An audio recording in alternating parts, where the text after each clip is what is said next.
Bin collections in Birmingham will take place fortnightly from June next year, even if bin workers are still on strike. The City Council today announced their plan to transform the city's waste service, and it includes potentially hiring another workforce to begin weekly food waste collections.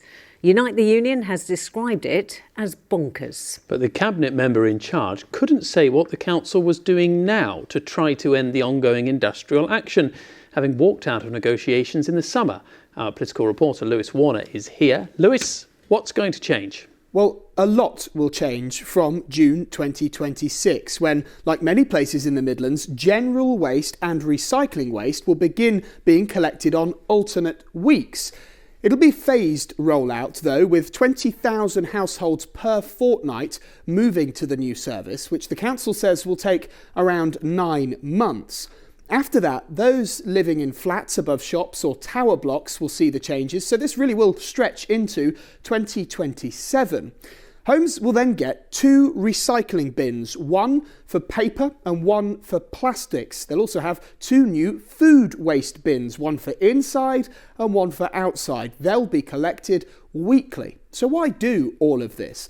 Well, it's expected to double the recycling rate from 22% before the current strike began, with a target in the future of getting to 65%. The council insists it can do all of this despite Unite the Union members currently being engaged in that ongoing industrial action. It's pushing ahead with these plans, having walked out of negotiations over the summer.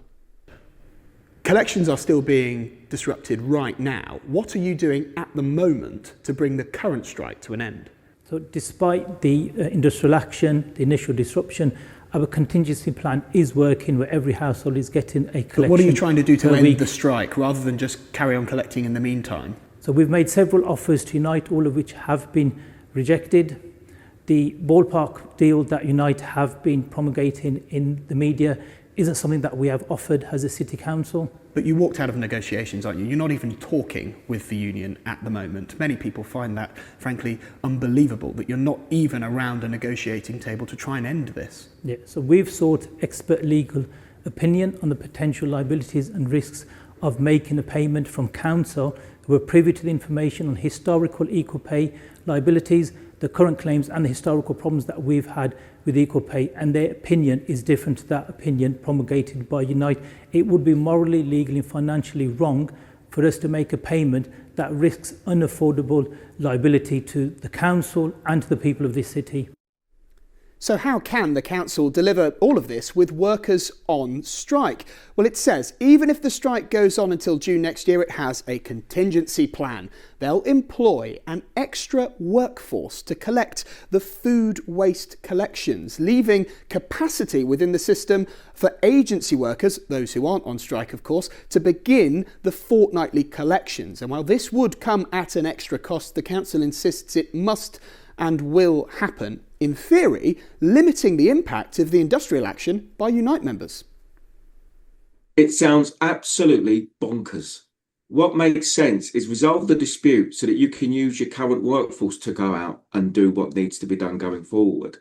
It now looks like if they're talking about a new workforce spending even more money. The easiest way to do this is to resolve the dispute. A resolution is there. Get in the room, talk to us, get it resolved, and then let's work together to modernise the service. Lewis, the union had another complaint against the council. What was that? Yeah, last week the council apologised when a list of names of bin lorry drivers and their driving records was posted on a wall in a staff room at a depot. The list was called a league table with a twist, and it showed those who had the most serious infringements or breaches of their driving hours. Unite said effectively naming and shaming workers amounted to a data breach of protection rules. Earlier I asked the Cabinet Councillor why that happened and why it was wrong.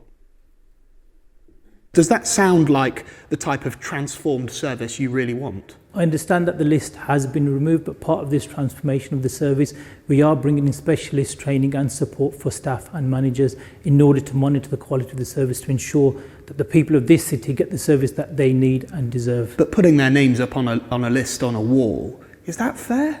That's been removed. So it was wrong? The list has been removed from the depot. Because it was wrong? the list has been removed from the depot. Can you just say that it wasn't right to put it up? Of course, it wasn't right to be put. That's why it's been removed. The moment we found out it was there, it's been removed. So some embarrassment for the council then with that list being put up, and of course embarrassment for the drivers named on the list. The waste service transformation is technically a proposal at this stage, but it's safe to say it will be adopted by the council's cabinet next week, and the authority insists these changes will be made come what may. Lewis, thank you very much.